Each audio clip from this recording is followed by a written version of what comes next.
오늘 저는 바이오마커 기반의 항암제 개발의 과거, 현재, 미래에 대해서 말씀드리고자 합니다.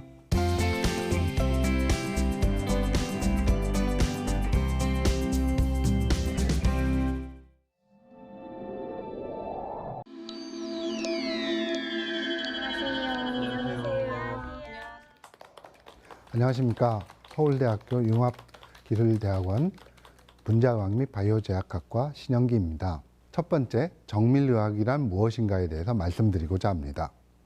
정밀의학이란 적절한 시기에 적절한 용량으로 그 환자에게 맞는 약을 선택하여 치료하는 것을 의미합니다. 이런 기술이 가능하게 된 것은 환자의 치료를 보다 효과적으로 유도할 목적으로 바이오마커 및 기타 질병의 개별적 특성을 탐지하고 측정하는 기술이 존재하기 때문입니다. 따라서 정밀의학은 표적 치료제와 더불어 정밀 진단의 개념이 굉장히 중요한 것으로 알려져 있습니다. 과거에 전통적인 약물 유전체학이란 학문은 사람마다 약물 대사에 대한 유전적 다양성이 있어서 실제 용량에 있어서 어떤 환자에게는 과량 들어가게 되고 어떤 환자에게는 소량 들어가기 때문에 그런 약물의 용량을 조절해야 된다는 컨셉입니다.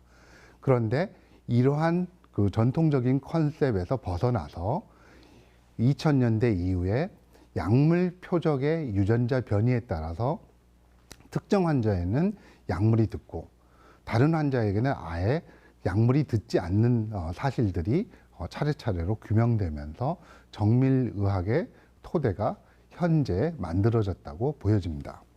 20년 전 폐암은 진단받자마자 8개월 이상 정도 살기 어려운 질환, 그리고 5년 이내에는 거의 대부분 사망하는 질환이었다면 지난 20년 동안 비소세포 폐암의 치료법은 혁신적으로 개선돼서 30개월 이상 살고 5년 이상 살 수 있는 희망을 갖고 있고, 현재 치료를 받으면 신약들이 계속 나와서 더 많은 삶을 누릴 수 있을 희망을 가질 수 있는 분야가 되었습니다.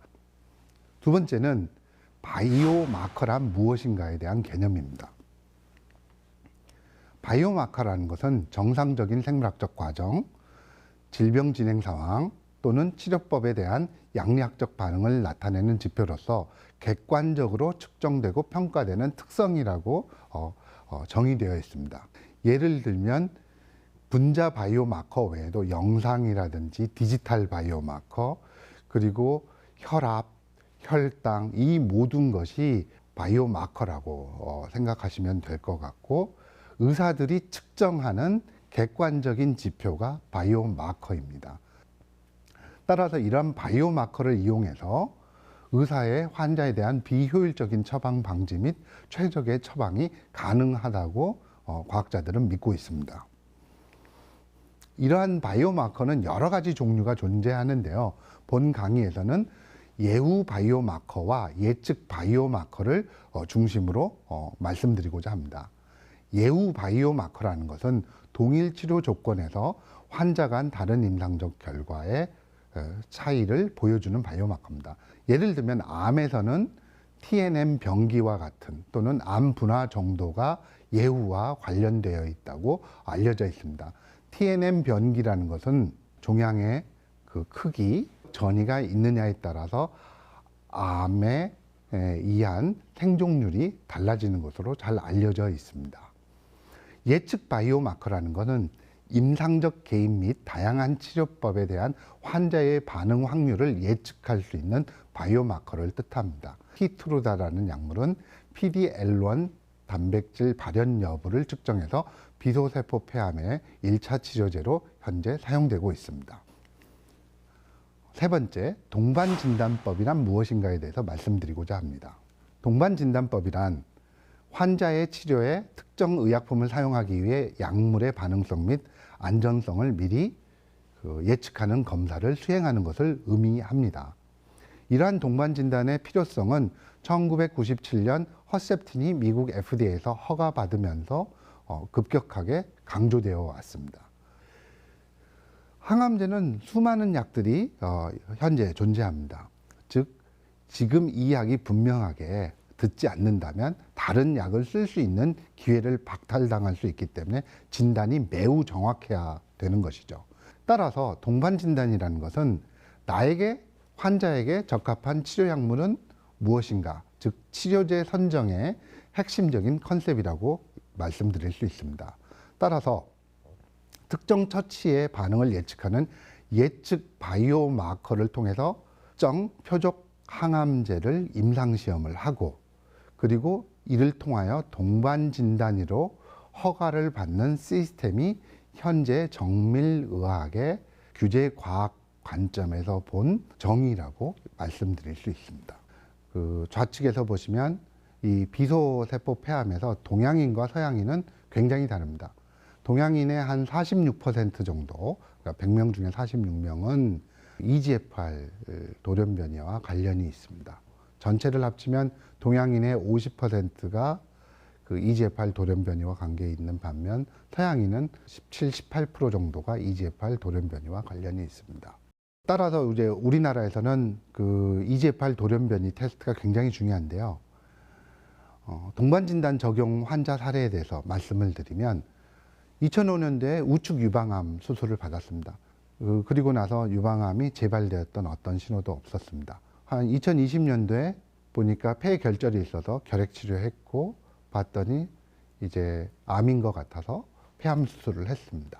그리고 이 차세대 염기서열 분석법을 했더니 허투 중폭이 있어서 그 허투 중폭을 토대로 해서 에스트로겐 리셉터라는 유방암 마커와 그리고 허투 염색을 해봤더니 염색이 돼서 이 환자는 폐암이 아니라 그 유방암, 전이성 유방암으로 결론이 난 겁니다. 그러면 이 환자는 그 유방암에 준해서 치료를 할 수 있게 됩니다. 그리고 허투가 있기 때문에 허셉틴 계열의 약물을 사용할 수 있기 때문에 굉장히 그 약물들을 사용하면 예후가 좋습니다. 그래서 이러한 동반 진단을 활용하면 굉장히 그 환자들에게 유익하고요. 동반 진단의 컨셉이 적용돼서 약물을 적용할 수 있는 근거는 면역 조직 과학이 되겠습니다. 암 동반 진단의 실제 임상 작용은 요즘은 조직 불문 치료제 개발이라는 새로운 영역을 낳기도 했습니다. 이 조직 불문 치료제라는 건 기존의 약물들은 다 어느 기관에서 어떻게 암으로 조직학적으로 진단을 받느냐를 기준으로 해서 약물을 치료받게 됩니다. 같은 선암종이라 하더라도 위암이냐, 위에서 생겼냐, 그다음 폐암이냐, 폐에서 생겼냐, 유방에서 생겼냐, 그다음에 그 대장에서 생겼느냐에 따라서 다 항암제가 다 다르죠. 그런데 이 경우는 그러한 어디서 어느 장기에서 암이 시작됐느냐를 묻지 않고 어느 바이오마커, 어느 분자 바이오마커의 문제 때문에 암이 생겼느냐가 중요해서 그 분자 바이오마커를 동반 진단으로 진단해내고 약물들을 사용하는 치료법입니다. 이렇게 그 동반 진단을 가지고 약을 개발했더니 큰 변화가 일어났던 겁니다. 90년대, 2000년대 초반까지 사이언스와 그러니까 과학과 기술의 발전만을 가지고 과연 신약의 성공률을 높일 수 있는가에 대한 부분에 대한 질문이 있었고 그 질문에서 많은 사람들이 회의적인 반응이 있었습니다. 하지만 바이오마커를 임상에 적용하는 순간 지난 그 2000년대 중반에서부터 2016년까지 통계 데이터를 보시면 바이오마커를 적용하면 3배 정도 그 임상 성공률이 향상되게 됩니다. 따라서 그 임상 성공률을 높이고 임상 비용을 줄이고 그리고 임상 환자 수를 줄일 수 있는 방법으로서 이 동반 진단을 활용한 표적 항암제 개발은 이제 완전히 그 정착된 정상 과학의 컨셉에서 접근해야 된다고 생각을 하고 있습니다. 동반 진단이라든지 바이오마커를 활용해서 환자들에게 도움을 주면 어떤 기대 효과가 있을 거라고 추정되냐면 현재 항암제는 굉장히 이상 반응이 70년대, 80년대 쓰던 약물보다 임상 의사 선생님들이 컨트롤이 가능한 상황입니다. 그래서 보시면 이러한 동반 진단을 통해서 지역 병원과 아주 유명한 병원 간의 그 의료 격차, 약을 사용하는 거에 대한 부분에 대한 격차를 해소할 거라고 저희는 믿고 있습니다. 여러분들 지금까지 잘 들으셨죠? 질문이 있으시면 손 한번 들어주시기 바랍니다. 질문해 주십시오. 환자를 분석해서 치료의 방법을 특정화하는 내용이 정말 흥미로웠는데요. 현재 우리나라의 바이오마커 적용 범위가 어느 정도인지 궁금하고, 또 바이오마커 선진국은 어떻게 바이오마커를 유용하게 사용하고 있는지도 알고 싶습니다. 바이오마커를 적용하는데 가장 중요한 것은 새로운 신약이 탄생하는 것이 가장 중요합니다. 특히 미국을 중심으로 해서 한 300개 정도의 약물들이 바이오마커가 이미 존재합니다.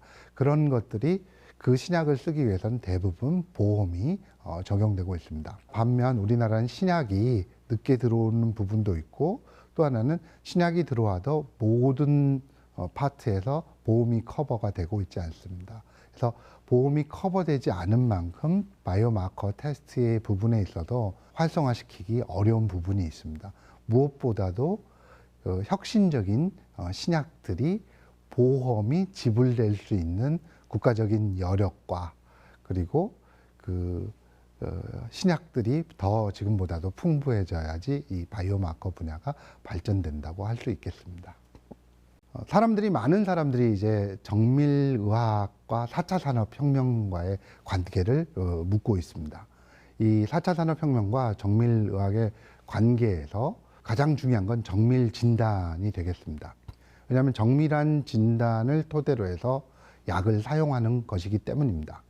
그러면 정밀 진단이 되기 위해서는 한 3가지 정도가 굉장히 중요한데, 컨셉은 모든 것은 환자 중심이고, 환자 중심의 의료 행위, 즉 환자가 의료 정보의 주체이고, 그리고 규제 과학이 현재보다 더 발전해야 되고, 그리고 지불자 중심의 의료 행위의 컨셉을 가져야 합니다. 특히 그 의료 민주화의 컨셉은 굉장히 중요한데요. 여기서의 의료 민주화는 의료의 주체가 의사가 아니라 환자라는 뜻입니다. 비용을 지불하는 사람 내지 환자가 모든 서비스의 내역에 대해서 당연히 알고, 그 다음에 그 데이터의 의미를 학습할 수 있는 기회를 갖고 있는 것이 바로 이 4차 산업혁명과 정밀의학이 연결되는 고리점이라고 할 수 있습니다.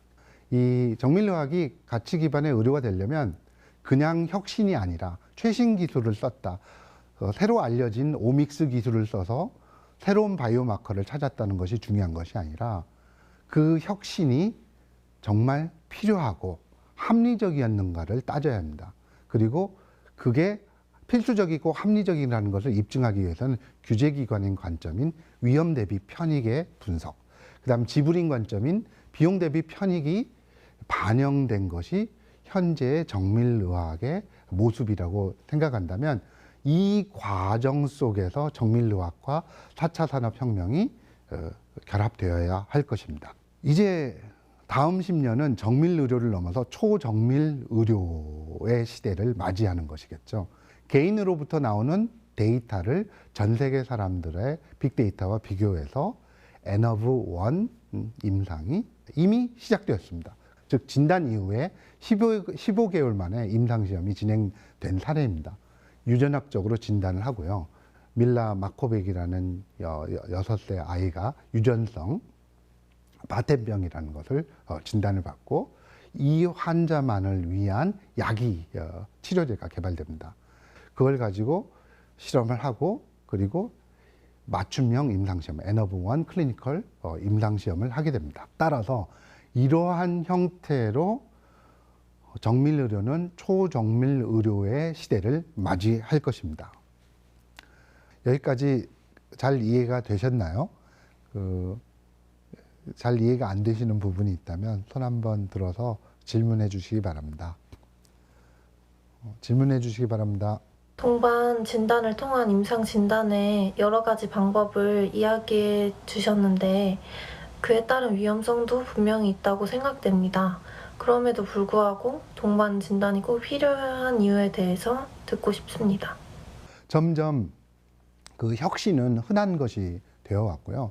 과거보다 이 그 정밀의학 영역에서는 신약이 훨씬 더 많아질 것이고 앞으로 10년 후에는 더 많아질 것입니다. 그럴 때 그 신약을 어떻게 환자들에게 도움을 줄 건가는 분명히 돈 문제와 그다음에 경제학의 이슈와 관련이 돼 있어서 그런 부분을 판단하는데 바이오마커가 굉장히 중요한 역할을 할 것으로 생각되어집니다. 그 동반 진단이 적용되면 치료의 성공률이 아주 획기적으로 높아지게 됩니다. 대부분 동반 진단이 붙는 약들은 탁월한 그 치료 효과를 기반으로 하기 때문에 임상 3상까지 가지 않고 허가받는 케이스도 많고요. 이 환자들에게 큰 베니핏을 줄 수 있기 때문에 정밀유료가 굉장히 효과적이라고 얘기하는 것입니다.